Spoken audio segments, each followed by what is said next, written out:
দেখো বন্ধুরা, এখন সকাল 6টা বাজে। গাড়ি উপরে রেখে নদীতে চলে এসেছি স্নান করতে। নদীতে কেমন জলের স্রোত যাচ্ছে দেখো। ব্যারেজ থেকে, দুর্গাপুর ব্যারেজ থেকে জল ছেড়েছে, সেই জলের স্রোতটা দেখো কীভাবে যাচ্ছে।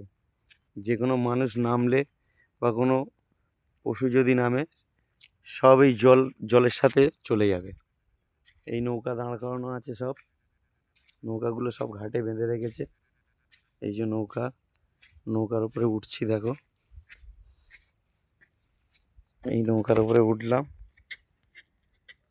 এই নৌকা, এই নদীর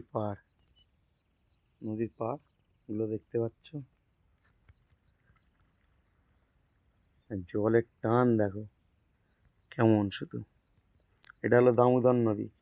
দুর্গাপুর ব্যারেজ থেকে এই জলটা আসছে। সবাই তো শুনেছো, জানো দামোদর নদী শুনেছো, তো দেখে নাও আজকে।